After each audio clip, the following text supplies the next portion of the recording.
ஆமா. இப்படி அனைத்து நாட்டு மன்னர்களும் வரக்கூடிய நேரத்திலே அத்தாம் இந்த மந்திரியானவர் எப்படி ஒவ்வொரு நாட்டு மன்னனையும் அறிவிழைத்தான். பரஸ்பரம் மரியாதை நிமித்தமாக அருளைந்து வரவழைத்து விசாரித்துக் கொண்டார்கள். மன்னா, உங்கள் நாடு எந்த நாடு? பறந்து விரிந்திருக்கக்கூடிய சோழ பெரும் சாம்ராஜ்யத்தின் சக்கரவர்த்தி அடியேன். அப்படியா? சோழர் குலத்தில் உதித்த வேந்தன் ராஜேந்திர சோழன் அடியேன். மன்னா, நீங்கள் அந்த நோக்கம் என்ன? பார்வதிக்கு சுயம்பரம் என்று சொல்லி எனக்கும் ஒரு ஓலை வந்தது. ஓலையின் பிரகாரம் மரியாதை நிமித்தமாக கலந்துவிட்டு செல்லலாமே என்று வந்திருக்கிறேன். அப்படியா? உங்களுக்கு பார்வதி தேவி கிடைக்கவில்லையானால்? பார்வதி கிடைக்காதிருந்தால் என்ன, அரண்மனையில் எனக்காக வேண்டி குந்தவை பிராட்டி காத்துக் கொண்டிருக்கின்றாள். குந்தவையை மனமுடித்து குதூகலமாக வாழுவேன். அப்படியா? மன்னா, உங்கள் நாடு எந்த நாடு? பாண்டிய நாடு. பாண்டிய நாட்டு வல்லவனே, பாண்டிய நாடு என்று கூறுகின்றீர்கள். தாங்கள் எந்த பாண்டியன்? செண்பக பாண்டியன், சேவக பாண்டியன், குலசேகர பாண்டியன், கொற்கை பாண்டியன், பொற்கை பாண்டியன், குலத்துங்க பாண்டியன். மந்திரியாரே, குலசேகர பாண்டியன். குலசேகரா, தாங்களுக்கு வந்த உயர்ந்த நோக்கம்? மந்திரியாரே, எனக்கும் ஒரு ஓலை வந்தது. பார்வதிக்கு சுயம்பரத்தில் கலந்து கொள்ளுங்கள் என்று சொல்லி ஒரு ஓலை வந்தது. அந்த ஓலையின் படியாரை சுயம்பரத்தில் கலந்து கொள்ளலாம் என்றே வந்துள்ளேன். நம்பிக்கையில் வந்திருக்கிறீர்கள். ஒருவேளை பிரதிஷ்ட பார்வதி உங்களுக்கு கிடைக்காதிருந்தால்? கிடைப்பாள் என்ற நம்பிக்கையோடு வந்திருக்கின்றேன். கிடைத்தால் அழைத்து செல்வேன். இல்லாது போனால் அழைத்து செல்வேன். எம்மை வல்ல உண்மை வாழ்த்துகிறேன். உங்கள் மனப்பான்மைக்கு என்னுடைய மனப்பார்ந்த நன்றி நன்றி. ராஜ்யசை வைத்திருக்கும் மன்னவரே, தாங்கள் யாரும் இல்லை. ராஜ்யசை நான் தான் கொங்கு நாட்டு மன்னன். கொங்கு மன்னன். தாங்களுக்கு வந்தமையின் உயர்ந்த நோக்கம் பார்வதி திருமணம் முடிப்பதற்காக. அப்படியா? பார்வதி கிடைக்காதிருந்தால்? பார்வதி கிடைக்கலன்னா சாப்பிட்டு போக வேண்டியதான். சீத்தலை சாத்தனாரே, என்னது சீத்தலை சாத்தனாரா? அர்க்கட நோவாப்பு. மன்னா, தாங்கள் வந்த நோக்கம் பார்வதி கிடைக்காதிருந்தால்? செட்டகை மாப்பிள அந்த கைதான் வழங்காத, எப்படி அந்த கை எடுத்து தூக்கி போடுவீங்க? ஓ, வலது கை இருக்கு. மன்னா, உங்கள் நாடு? சேர நாடு. சேர நாட்டில் வந்திருக்கக்கூடிய சேர மன்னனே, தங்கள் வந்த உயர்ந்த நோக்கம்? பார்வதி கிடைக்காதிருந்தால் ஏதாவது ஒன்று பண்ணுவாரு. அவ்வளவுதான். பார்வதி கிடைக்காதிருந்தால் சாப்பாடு சொல்லுவாங்க இல்ல. மன்னா, உங்கள் நாடு இந்த நாடு? சோழ நாடு. சோழ நாட்டு மன்னன். சோழ பேரரசே, சோழ பேரரசு தாங்கள் கலிங்கத்து சோழன், குலோத்துங்க சோழன், ராஜராஜ சோழன், ராஜேந்திர சோழன், ராஜராஜ சோழன். மன்னா, நீங்கள் வந்த உயர்ந்த நோக்கம் பார்வதியை திருமணம் அளிப்பதற்காக. பார்வதி கிடைக்காதிருந்தால் அவங்க அம்மாவை பார்த்துட்டு போலாங்க. அம்மா பார்த்து தக்காளி கொண்டு அம்மாவை பார்க்கவே எப்பவும் அம்மாவை பார்க்கறது விடுவான மாப்பிள்ள. இந்த வார்த்தையை கேட்டபோது பல தேசத்து மன்னர்களை விசாரித்துக் கொண்டார்கள். பல தேசத்து மன்னர்களும் மந்திரி பிரதிநிதிகளும் தட்சனுடைய அரண்மனையை அலங்கரித்தார்கள். அப்படி அழகாகவே அமர்ந்திருக்கக்கூடிய நேரத்தில் தருணத்திலே சக்கராஜனானவன் தோழி பெண்களை அறிவித்து சொல்லுகின்றார். அம்மா தோழி பெண்களே, சுவாமி, எனது அன்பு மகனாகிய பார்வதாதேவி அழகாகவே அலங்கரித்து வாருங்கள். சரி சுவாமி என்று தோழிமார்கள் ஆகட்டும் என்று சொல்லி பார்வதாதேவி அந்த புறத்திலே அழகு பரவை மணக்கோலி செய்தார்கள். அழகாகவே மணக்கோலமாக செய்து தரக்கூடிய நாளையில் இங்கவர் எப்படி அமர்ந்திருக்கும் போது அந்த தங்க கைலாசங்களில் இருக்கக்கூடிய பகவான் நினைக்கின்றார். என்னம்மா எண்ணுகின்றார்? பார்வதியோ பருவநிலையை அடைந்து விட்டாள். நாமளும் இங்க இருக்கின்றோம். நாமல் இங்க இருக்க நம்முடைய மனைவிக்கு சுயவரம். அதானே வேடிக்கையாகவல்லவா இருக்கிறது. சுயவரத்திலே தாமும் கலந்து கொள்ள வேண்டும் என்று சொல்லி பகவான் ஒரு ஆண்டியை போல விடம் கொண்டு நந்தி தேவரை அழைத்துக் கொண்டு நந்தி தேவரை ஒரு சித்தாண்டியாக ரூபம் மாற்றி எப்படி வழிபடுத்து வருகிறார் என்று பாருங்கள். பேராண்டி சித்தாண்டி எப்படியம்மா வருகின்றார்கள்? ஆண்டி நல்ல பண்டாரமா, ஆண்டி நல்ல பண்டாரமா, பாரரையா, ஆண்டி நல்ல பண்டாரமா, ஆண்டி நல்ல பண்டாரமா, ஆண்டி சிவன் பாரரையா.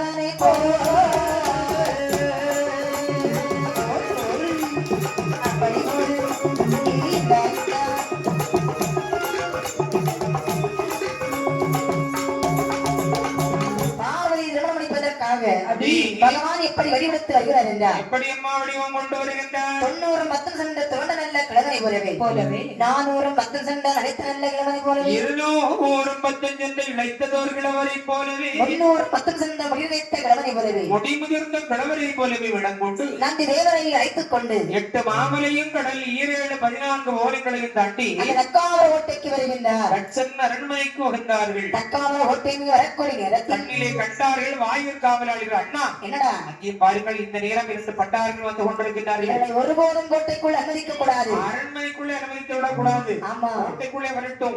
அரண்மனைக்குள்ளே வந்து விட்டால் சிவபூசைகளை கண்டி புகுந்தார் போல் போய்விடும். ஆமா ஆமா உள்ளே அவனி 56 தேச மன்னர்களும் இருக்கின்றார்கள். சரிதான் ஆதலால் இவர்கள் அன்னப்பந்த கூட்டத்தில் அன்னப்பந்தலிலே அமர்த்துங்கள் ஆகட்டும் என்று சோற்று பண்டார கூட்டத்திலே சொக்கநாத கடவுளை அமர்த்தினார்கள். அதன் வழியாக லட்சோப லட்ச பண்டாரங்கள் அமர்ந்திருக்க அந்த பண்டாரங்களுக்கு மத்தியாகவே பரம பண்டாரமும் அமர்ந்திருக்கிறார். பகவான் இந்தாகவே அமர்ந்திருக்கக்கூடிய நேரத்திலே அப்படி தக்காவர கோட்டையில் அமர்ந்திருக்கக்கூடிய தக்கராஜனானவன் ஆமா அன்பு மகளாகிய பார்வதியை அறிவித்து சொல்லுகின்றார் அன்பு மகளை தாட்சாயணி அப்பா இங்கே அவனே 85 தேச ராஜமன்னர்கள் இருக்கின்றார்கள். சரி அப்பா இந்த சூராதி சூரர்களிலே உனக்கு பிடித்த ஆண் மகனை இதோ இந்த மலர் மாலையை போட்டு தேர்ந்தெடுத்துக் கொள்வார்கள். அப்படியே ஆகட்டும் தந்தை. பார்வதாதேவி பொற்கரங்களிலே மலர் மாலை தரப்பட்டது. அந்த மாலையை கையில் வாங்கினாள் பார்வதி அம்மையானவள் என்னம்மா செய்கின்றாள்? கவலையோடு என்ன செய்கிறாள் என்று பாருங்கள். எப்படி மாலையரை கையில் வாங்கி கையில் வாங்கி கையில் வாங்கி கையில் வாங்கி அந்த பார்வதியார் பார்வதியார் பாரதியார் மாலைகளை கையில் வாங்கி கையில் வாங்கி கையில் வாங்கி கைகள் பார்வதியாள் பார்வதியாள் பார்வதியார்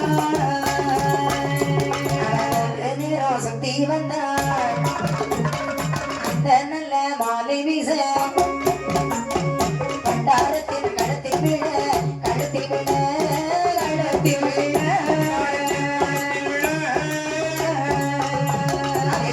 தானே மந்திரியோ மந்திரியோ மந்திரியோ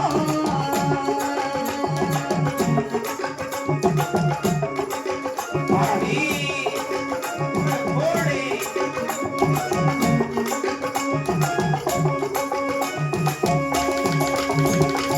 மலர் மாலையை கையில் வாங்கினாள் பார்வதி அம்மையானவள் ஆமா மன கவலையோடு அந்த மலர் மாலையை சுழற்றி அவள் வீசுகின்றாள் கருணாநிதியே பார்வதாதேவி வீசிய மலர் மாலை மலர் மாலையானது மன்னன்மார் கூட்டத்தில் இருக்கிறதா கிடையாது. மந்திரிமார் கூட்டத்தில் இருக்கிறதா Never. போர் தளபதி கூட்டத்தில் இருக்கிறதா இல்லை. எவரிடத்திலும் அரண்மனைக்குள் மாலை இல்லை பார்த்தான் தச்சன் வாரனைப்படி மந்திரியாரே என்ன என் நண்பமகள் வீசிய மலர் மாலை எங்கென்று பார்த்து வாருங்கள் ஆகட்டும் என்று பண்டார கூட்டத்திலே அதாவது அரண்மனைக்கு வெளியே வந்து பார்க்குகின்ற வேளையிலே வேளையிலே அன்னப்பந்தலிலே லட்சோப லட்ச அன்னப்பண்டாரங்கள் அமர்ந்திருந்தார்கள். ஆமா அது சோற்று பண்டார கூட்டத்தில் மத்தியிலே அமர்ந்திருந்தார் சொக்கநாதர். சொக்கநாதர் திருக்குளத்திலே மலர் மாலை பார்த்தான் மந்திரியானவன் ஆ. ஓடோடி வந்து சொல்லுகின்றான் ஓடி வருது. மன்னா என்ன உங்கள் அந்த மகளாகிய பார்வதாதேவி வீசிய மலர் மாலை போய் இந்த பண்டாரத்தில் என்ன கூறுகின்றீர்கள்? நமது மறியாமல் மாலை விட்டு வருங்கள். ஆகட்டும் என்ற மலர் மாலை விட்டு வந்தார்கள். ஆமா இம்முறை தச்சன் கூறுகின்றான் அன்பு மகளே தாட்சாயணி அப்பா இந்த ஒரு மாலையில் தான் மக்களே உன்னுடைய தந்தையினுடைய ஒட்டுமொத்த குலகௌரவமும் அடங்கியிருக்கிறது. சரி அப்பா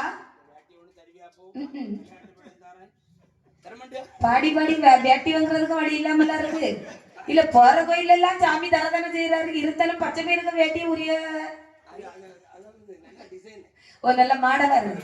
உங்க வளர்த்தியும் கரெக்டா இருக்கும்.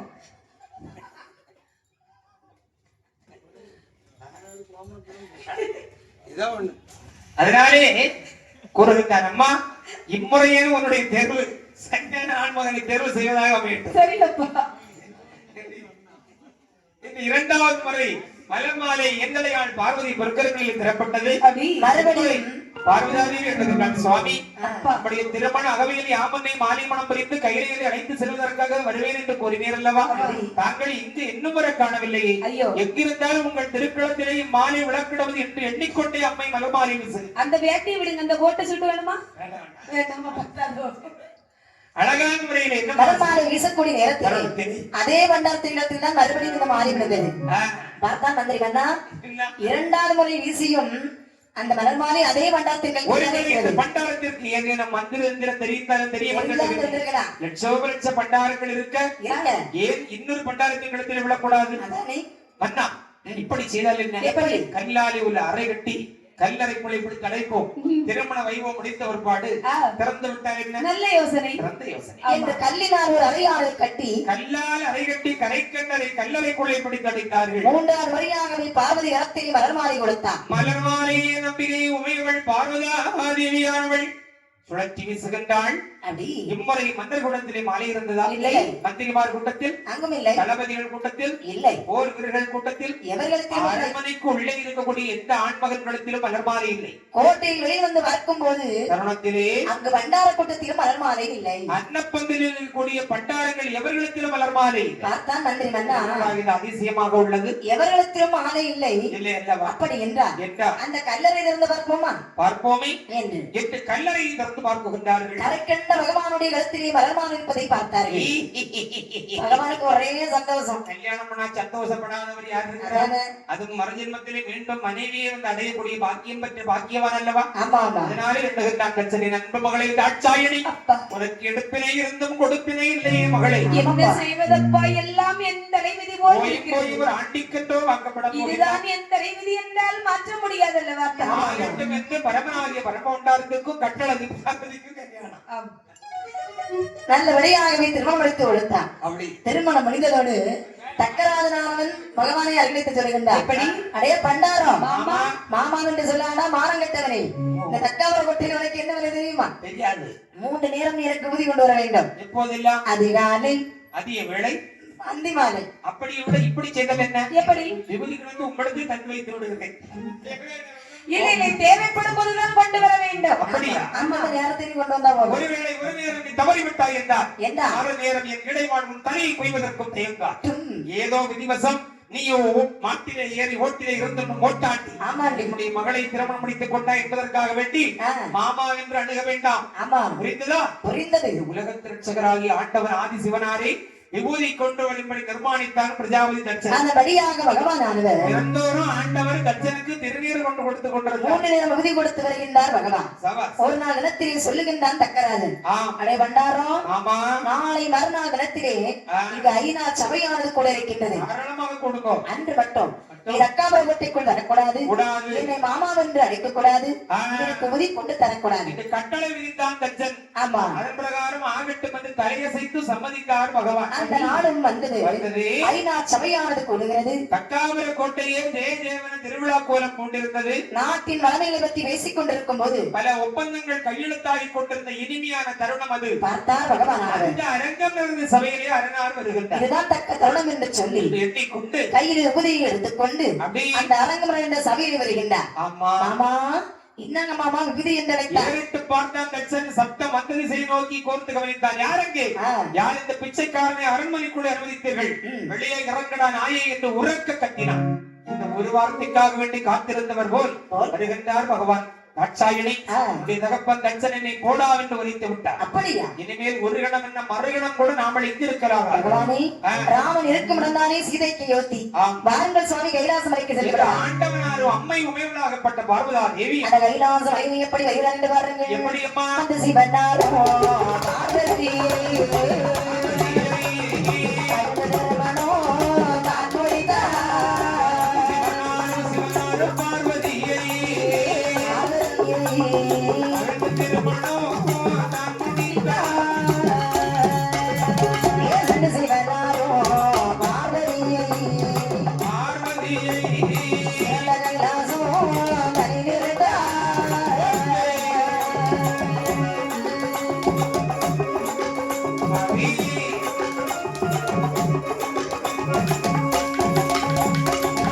கையிலையில் பரமசிவன்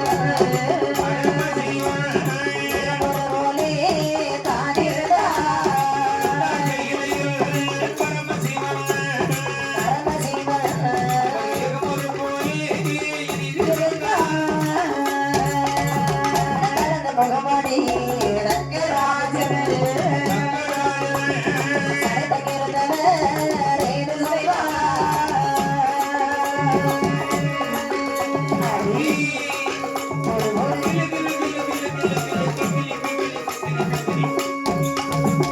மன்னார் வேள்வியில் வந்துரித்த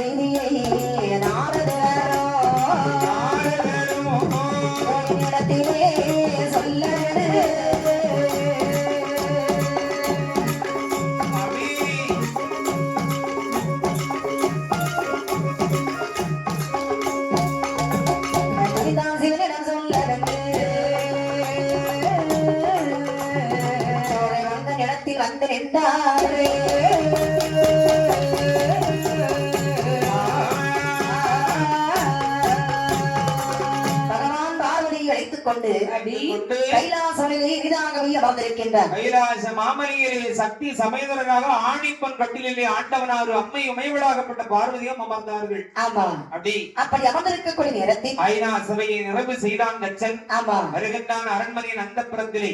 வேதவல்லி சுவாமி, வேதவல்லி சுவாமி, எங்கே என் அன்பு மகள் தாட்சாயணி? சுவாமி, நீங்கள் நமது மருமகனை ஏதாவது கூறினீர்களா? மருமகன் மானம் கெட்டவன், ஓஹோ, கடுகடவேனும் எங்கேயும் அறியாதவன், அரக்கம் நிறைந்த சபை என்னும் பாராமல் அவையோர்கள் மத்தியில் வைத்தனை மாமாவென்று அழைத்து மானத்திற்கு பங்கம் விளைவித்து விட்டார். சுவாமி, ஆத்திரத்தின் வெளிப்பாடாய் போடா நாய் என்று உரைத்தது உண்மை. சுவாமி, நீங்கள் கூறுவது அத்தனையும் தவறு சுவாமி. அவரோ நமது மகள் பார்வதியை திருமணம் முடித்த காரணத்தால் தானே அவர் உங்களை மாமா என்று வரவழைத்தார். ஓஹோ, நீங்கள் அவரை அவதூறாக பேசிய காரணத்தினால் அவரோ நமது மகள் பார்வதியை அழைத்துக் கொண்டு கைலாசம் சென்று விட்டார். இவன் இந்த ஆண்டுக்கு இத்தனை ஆணவம் கூடவே கூடாது. இவன் போனால் போகட்டும். இவனை போல் ஒரு சிவனை உண்டு பண்ணி அவன் கையினால் விபூதி வாங்கி பூசாவிடில் தட்சன் நானும் இல்லை, தாட்சாயணிக்கு தகப்பனும் இல்லை. இல்லை வேதவல்லி என்ன? அவனோ மாட்டிலே ஏறி ஓட்டிலே இறந்துண்ணும் ஓட்டாண்டி சுடுகாட்டிலே சுட்ட பழங்குடைய சாம்பலை மேனியங்கு பூசக்கூடிய பித்தன் இருக்கலாம். காட்டிலே ஓடக்கூடிய விசத்தத்துக்களை பிடித்து கழுத்திலே போட்டு ஆவரணம் என்று அலட்டிக் கொள்ளும் பித்தன் அவன் எனக்கு இணையாவானோ? பகவானே, அவர் ஆண்டியாக இருந்தாலும் பண்டாரமாக இருந்தாலும் பரதேசியாக இருந்தாலும் நமது மகள் பார்வதியை மனமுடித்த காரணத்தால் தான் உங்களை மாமா என்று அழைத்தார். நீங்கள் அவரை அவதூறாக வீசிய காரணத்தால் மட்டுமே நமது மகள் பார்வதியை அழைத்துக் கொண்டு கைலாசம் சென்று விட்டார். ஆமா, உங்களுக்கு அப்பப்ப கரண்ட்ல சாப்பிடுறீங்களா? சொல்லி பிரஜாபதி என்னமா செய்கின்றார்? அவர் அப்படியே சிவபெருமானை அழைப்பதற்காக ஒரு சங்கார வேள்வியானது வளர்த்து வருகின்றார் தக்கராஜன். இதை அறிந்தார் நாரத முனிவரானவர். தக்காபுரத்தைக்கு நாரத வருகின்றார். நாராயணம் நாராயணம் மகாதேவா. வாருங்கள் சாமி, வாருங்கள். அண்ணா நலமாக உள்ளீரா? என் நலத்திற்கு ஒரு குறையும் இல்லை, நலமாகத்தான் இருக்கின்றேன். நீங்கள் நலமாக இருக்கின்றீர்களா? ஈசன் வாழும் கையிலே வாழுகின்றேன். என் நலத்திற்கும் குறை உண்டோ? மகிழ்ச்சி மகிழ்ச்சி. அண்ணா அவன் 50ஆம் தேசத்திற்கும் தலைவராக விளங்குகின்றீர்கள். சரி, பிரஜாபதி என்ற பட்டத்தை பெற்றிருக்கின்றீர்கள். அப்படி இருக்க பிரம்மாண்ட யாகம் என்று வளர்த்துக் கொண்டிருக்கின்றீர்களே. 1000 மந்திரங்கள் வேதங்கள் ஓதி கொண்டிருக்கின்றார்கள். ஆமா, என்ன எல்லோரும் வந்திருக்கின்றார்கள். யாரை அழைக்க வேண்டுமோ அன்னவருக்கு அழைப்பில்லையோ? நாரதரே, யாரை அழைக்க வேண்டும் என்று கூறுங்கள். அன்பு மருமகனார் ஆதி சிவனாருக்கு அழைப்பில்லையா என்று வினவினார். நாரதரே, ஏன் மூடும் வாயை அண்ணா யாரை பார்த்து மருமகன் என்று சொல்கின்றீர்கள்? ஐயோ, கேவலம் என்னுடைய மகள் என்று பாராமல் ஒரு ஆண்டி பட்டாரம் பேயன் பித்தன் மாட்டிலே ஏறி ஓட்டிலே கிறந்துண்ட ஆண்டி என்னுடைய மகள் அல்லவா சிறையெடுத்து சென்று விட்டார். அதனால் தான் அந்த பண்டாரத்தை அடித்து கட்டுவதற்காகவே நான் இங்கு ஒரு யாகம் வளர்க்கின்றேன். இந்த யாகத்தில் விளங்கக்கூடிய பண்டாரத்தின் கையினால் நான் விபூதி வாங்கி பூசாவிடில் என் பெயர் தக்கதில்லை. நான் அந்த தாட்சாயணிக்கு தகப்பனும் அல்ல. வெற்றி உமதாகட்டும். தாங்கள் கோரியது என்னவோ உண்மைதான். சிவன் இந்த ஆண்டுக்கு சற்றே ஆணவம் அதிகரித்து விட்டது. கண்டிப்பாக. என்ன ஆணவம்? மூவுலகுக்கும் தலைவன் என்ற ஆணவம். உம்முடைய யாகம் நல்லபடியாக பூர்த்தி பெறட்டும். அடையமுறை விட்டுக் கொள்ளட்டும். ஏமா, இந்த நாரதரும் தட்சனை யாரு? உங்கள் 2 பேர்ல விஷயம் தெரிஞ்சுன்னா ஒரு ஆடி சொல்லுங்க. நாரதரும் தட்சனை யாரு? 2 பேரும் சிவபெருமானுடைய பிள்ளைகள் தான். உடன் பிறந்த அண்ணன் தம்பிகள் 2 பேர். என்னது? நாரதரும் தட்சனும் உடன் பிறந்த அண்ணன் தம்பிமார்கள். அதுல நாரதர் அண்ட சராசரத்துல சுத்திட்டு இருக்கிறார். என்ன காரணம்? தட்சன் கொடுத்த சாபம் தான். தட்சன் பிரஜாபதி அல்லவா? ஒரு நாள் அவர் சொன்னார், உன்னுடைய இந்த புத்திக்கு எந்த இடத்துலயும் தங்கி இருக்க மாட்டேன்னு சொல்லி சாபம் போட்டார். அதான் அவரு கோல் போட்டு யாரு போல. ஆமா, அதனாலதான் நாரதர் எங்கேயும் தேங்கி நிற்க மாட்டார். ஆமா ஆமா, அங்கேயா போயிருவாரு. போற இடத்துல எல்லாம் கலகத்தை ஊட்டி விட்டுட்டு அனக்கெல்லாம் போயிடுறது. எங்க செஞ்சாலும் ஒரு நிரந்தரமா இருப்பாரா? இல்ல. வைகுந்தம், சத்தியலோகம், பூலோகம், தெய்வலோகம், கைலாசம் அப்படின்னு எல்லா இடத்துக்கும் பிரயாணப்பட்டு கொண்டிருப்பார். யாரு? நாரதர். அப்ப நாரதரும் பிரஜாபதி தட்சனும் உடன் பிறந்த அண்ணன் தம்பிமார்கள். அந்த கோபம் தான் நாரதருக்கு தட்சனை கண்டால் பொறுக்காது, தட்சனுக்கு நாரதரை கண்டால் பொறுக்காது. சில வீடுகள்ல பாத்தீங்கன்னா 2 அண்ணன் தம்பியா இருப்பாங்க. 2 அதற்கு 3 எத்தனை பேர் இருந்தாலும் சில பேர் விசாரிச்சு சொல்லுவாங்க, அண்ணன் கட்டிக்காரர். சரி, தம்பி கிட்ட பேச முடியாது, அவங்க ஒரு சைஸ் ஆளு. அண்ணன் பரவாயில்ல. சில வீடுகள்ல பாத்தீங்கன்னா தம்பி ரொம்ப நல்ல பிள்ளையார் அவர். தம்பி கட்டிக்கார பையன். அண்ணன் அவன் ஒரு டைப், அப்படி போவான். அது ஒரு ரகம் சொல்லி கேள்விப்பட்டிருக்கோமா இல்லையா? ஆமா ஆமா. அதுபோல அந்த நாரதருக்கு தச்சனுக்கும் பொருந்தார். சரி. அப்படியே தக்காபுர கோட்டைக்கு வெளியே வந்து நாரத மகிழ்ச்சி சென்றுகின்றார். அடே அற்ப புழுவை, உலகத்தை எல்லாம் கட்டி அரசாடும் அந்த ஆதி சிவனை நீ அழிப்பதா? அதற்குள் உன்னை அழிப்பதற்கு வழிவகுக்கிறேன் பாருடா என்று நாரத முனிவரானவர் அப்படியே தக்காபுர கோட்டையை கடந்து விட்டு கைலாச மலையில் வந்து எப்படி கரகம் ஓட்டுகிறார் என்று பாருங்கள். எப்படி அம்மா? வந்து நின்று நாரதரோ சிந்தையோடு வந்து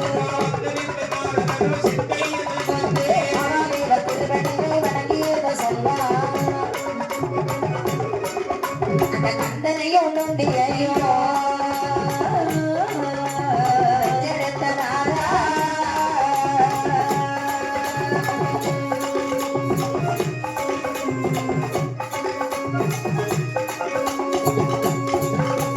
கடலில் பிறந்த நன்றி கொண்ட கர்த்தாவே கேளோ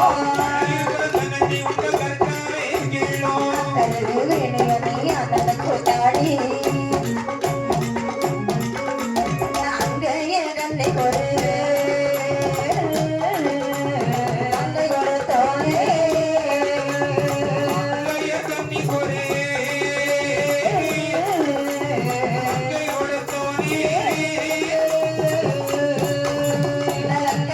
கோட்டையது தானுமேலமாச்சி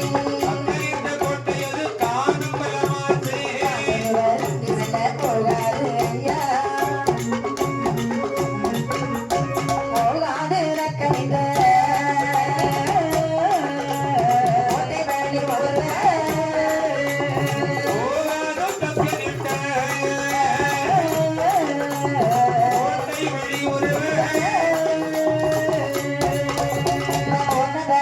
பிழைத்து விளவரமாடா ஆனாலும் நாளும் இப்படியே சொல்ல அம்மையுமை வாழ்வதற்கு சித்த மந்திர மாமே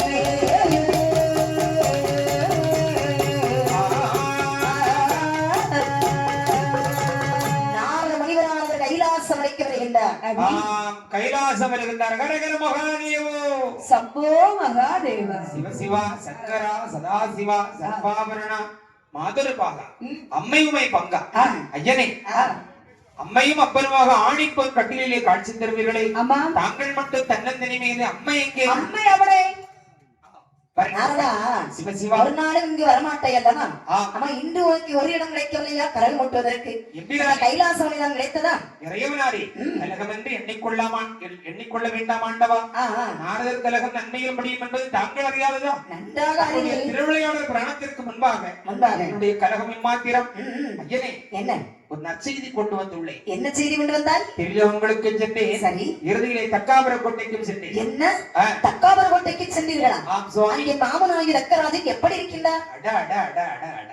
என்னே பண்பு என்னே பண்பு உலகத்தை எல்லாம் கட்டி ஆளக்கூடிய தாங்கள் உங்கள் மாமா நலமாவத்தை கட்டீர்கள் வாருங்கள். ஆமா அங்குதான் சுவாமி இருக்கின்றீர்கள். பகவானே உங்கள் மாமா தட்சனுக்கும் உங்களுக்கும் ஏதேனும் முன்விரோதம் உண்டுமோ? உண்டு. அப்படி சொன்ன அவரை அறியாமல் அவருடைய மகளை இங்கே அழைத்து விட்டேன். அந்த கோபம் தான் அவருக்கு. அந்த கோபமோ என்னவோ தெரியாது. உங்களை அழித்தொழிக்க வேண்டும் என்று சொல்லி தக்காவூர் கோட்டையிலே பிரம்மாண்ட சம்ஹார யாகம் என்று வளர்த்துக் கொண்டிருக்கின்றார். அப்படியா சுவாமி? என்ன எவரேனும் கோரிய செவிவழி செய்தி அல்ல, அடியன் கண்ணால் கண்டு காதார கேட்ட செய்தி. தாங்களிடத்திலே சேர்க்காதிருந்தால் அடியனுக்கு தூக்கமே வராது. பகவானே நாரதா ரக்கனுக்கு ஆழமானது வந்து விட்டது, அவருடைய அழிவும் நெருங்கி விட்டது. சுவாமி அதெல்லாம் இருக்கட்டும். உண்மை உண்மை. ஒரு நன்மையாகிய பார்வதா தேவியாமல் அதுவே வருகின்றார். அவள் வருவதற்கு முன்பாக சென்று வருவது மிகவும் நல்லது. மகேஸ்வரா எனக்கும் தேவிக்கும் எல்லாம் பொருத்தம். ஆமா என்னை கட்டாலே ஒரு மாம்பழத்தை கொண்டு வந்து உங்கள் குடும்பத்தை இரண்டாக பிரித்து விட்டேன் என்று என் மீது தேவி கடும் கோபத்தில் உள்ளார்கள். அடியங்களை பெற்றுக்கொண்டு சென்று வாருங்கள். இங்கிருந்து வைகுந்த லோகம் புறப்படும். ஹரஹர மகாதேவோ என்று நாரத மகரிஷி விடைபெற்றார். நாரதரும் நாயகரும் பேசிக் கொண்டிருந்ததை நாயகி கேட்டுக்கொண்டே வந்து ஓடோடி வருகின்றார் பார்வதி அம்மையானவள். அந்த பகவானுடைய மந்திரி வந்து சொல்லுகின்றார். மந்திரி வந்து என்னமா அந்த பகவானே பார்வதி மனிதன் சொல்லை மனிதன் சொல்லை வேண்டாம் சிவநாதா சொல்லை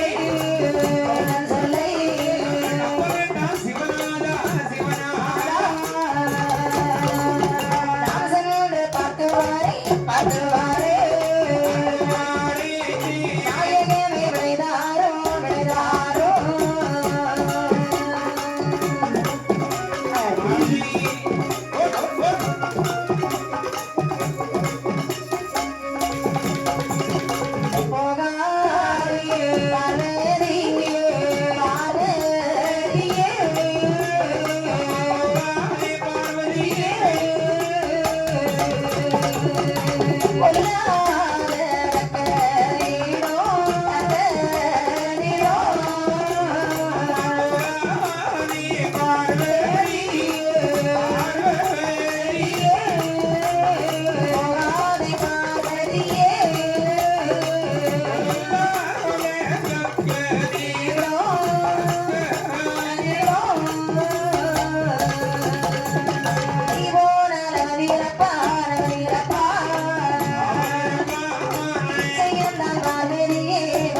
வருகின்றாள் பார்வதி அம்மையானவள். அம்மை உமையவளாகப்பட்ட பார்வதா தேவி வருகின்றாள். பகவானிடத்தில் ஓடோடி வந்து சொல்லுகின்றாள். ஓடோடி வந்து என்னம்மா வினவுகின்றாள்? ஐயா பகவானே, சுவாமி, இந்த நாரதமான முனிவன் சொல்வதை நாங்கள் ஒருபோதும் நம்பக்கூடாது. ஏனம்மா? இந்த நாரத முனிவரானவர் எப்படிப்பட்டவர் தெரியுமா? எப்பேற்பட்டவர்? நான் ஒன்றுக்கு ஒரு கலகமானது மூட்டாவிட்டால் உன்னுடைய பேழையானது வெடித்துவிடும் என்று சாபத்தை வச்சிருக்கின்றார். அதனால் நான் சென்று பார்த்து வருகின்றேன். நாயகனே விடைதாருங்கள். பார்வதி, என்ன நாரதர் கலகம் நன்மையில் முடியும் என்பதை அறிவாய் என்று உணர்கிறேன். நன்றாக அறிவேன் சுவாமி. பிறகு என்னம்மா? இருந்தாலும் உன்னுடைய தாயும் தகப்பனாயிற்றே என்று நீ அங்கு செல்வதாக இருந்தால் உன்னுடைய தாயும் தந்தையும் இறப்பது ஒரு பகவானே. நீ இன்று அங்கு செல்வது அவ்வளவு உசிதம் அல்ல. பகவானே, பார்வதி, அந்த இழப்பை நான் மாற்றி வைப்பேன் சுவாமி. ஓஹோ, சக்தி என்ற ஆணவத்தோடு பேசுகின்றாய்.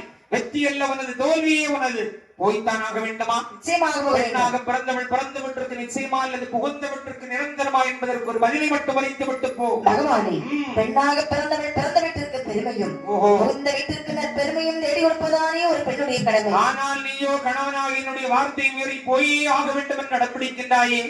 போய்த்தான் ஆக வேண்டுமா? நிச்சயமாக போக வேண்டும். பார்வதி, போய்த்தான் ஆக வேண்டும் என்று முடிவு வெட்டி வைத்துவிட்டு அனுமதி பெறுவது என்பது சமயோசித சிந்தனை. ஆமா, இது யார் எடுத்தாலும் ஊர் எடுத்தாலும் நீ கேட்க போவதாக இல்லை. சரிதான். போய் ஆக வேண்டும் என்று முடிவு வெட்டி வைத்து விட்டாள். சரி, போ, போய் வா என்று பொருட்கள் சுவாமி. கணவனுடைய வார்த்தையை கேட்டு செல்லக்கூடியவள் என்றால் போய் வா எனலாம். ஆமா, கணவனின் வார்த்தையை மீறி செல்லக்கூடிய அளவு என்று உனக்கு துணிவு வந்து விட்டதோ சரிதான். பிறகு என்ன வா வேண்டி இருக்கிறது, போ. அந்த நேரத்திலே பார்வதி அம்மையானவள் பகவானை வார்த்தை சொல்லுகின்றார். எப்படி? ஐயா பகவானே, நான் ஏறி போவதற்கு நல்ல பொண்ணும் தேர்வேனோ. நான் ஏறி போவதற்கு நல்ல பொண்ணும் தேர்வேனோ.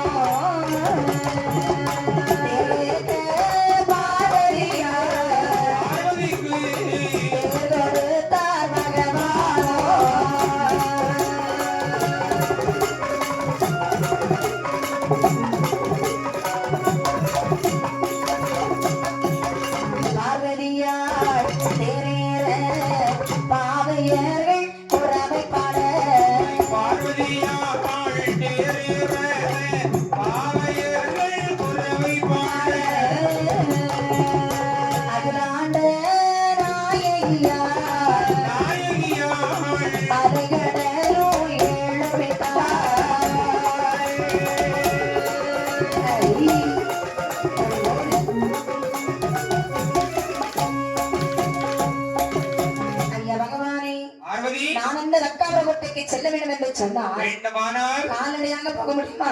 எனக்கு ஒரு ரதந்தாருங்கள் என்ற அம்பிகை கேட்ட போது ஆமா, பகவான் என்னமா செய்கின்றார்? தங்க ரதத்தில் அமர்ந்து கொண்டு சிங்கவாகனத்திலே ஏறி அமர்ந்து கொண்டு அந்த 7 கடலையும் தாண்டி கொண்டு 8 மாமலையும் 7 கடலையும் தாண்டி தக்காபுர கோட்டைக்கு வருகின்றாள் அம்மை உமையவள். அந்த தக்காபுர கோட்டைக்கு வரும்போது அப்படி தகப்பனாய் தக்கராஜனானவன் வடக்கு முகமாக இருந்து வேள்வியாக வளர்த்துக் கொண்டிருக்கிறான். யாகம் வளர்த்துக் கொண்டிருக்கின்றான். ஆமா,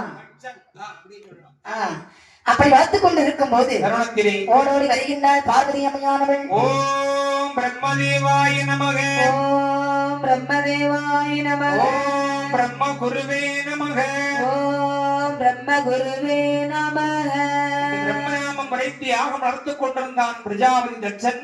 வருகின்றாள் அம்மை உமையவளாகப்பட்ட பார்வதா. வடக்கே வந்து அப்பா அப்பா என்று அழைத்தாள். இந்த முகத்திலே முழிக்க கூடாது என்று எண்ணி வடக்கு நோக்கி இருந்தவன் தெற்கு நோக்கி திரும்பிக் கொண்டான். தெற்கே வந்து அப்பா அப்பா என்று அழைத்தாள். மேற்கு நோக்கி திரும்பிக் கொண்டான். மேற்கே வந்து அப்பா அப்பா என்று அழைத்தாள். கிழக்கு நோக்கி திரும்பிக் கொண்டான். கிழக்கே வந்து அப்பா அப்பா என்று அழைக்கும் போது கட்டுள்ளவையிலே அங்க இருக்கக்கூடிய வேத பிராமணர்கள் என்னமா வார்த்தை என்ன சொல்லுவார் என்று பாருங்கள். எப்படி?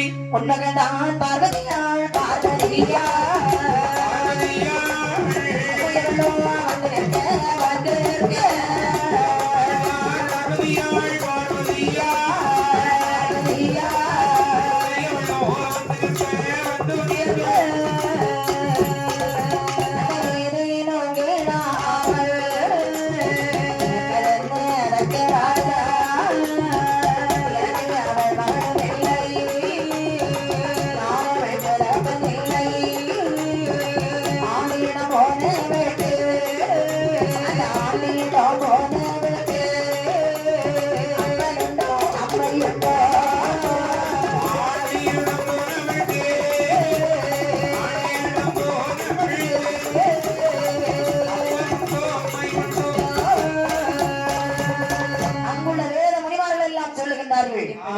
தச்சனே உங்கள் அன்பு மகனாகிய பார்வதா தேவியானவள் தங்களை காண்பதற்காக 4 திசைகளும் வந்து நின்று அப்பா அப்பா என்று அழைக்கின்றார். தாங்களின் மனம் சற்றும் இறங்கவில்லை. தாங்கள் ஏறிட்டு பார்க்கவில்லை, என்னவென்று கேட்கவில்லை. ஏனையா மௌனமாக இருக்கின்றீர்கள்? மூடும் வாயை. என்னுடைய மகள் என்றால் என்னை போல் ஒரு வீரனை மணந்திருப்பாள். ஆமா, மாட்டிலே ஏறி ஓட்டிலே இறந்துள்ள ஓட்டாண்டியோடு சென்றவளா எனக்கு மகள்.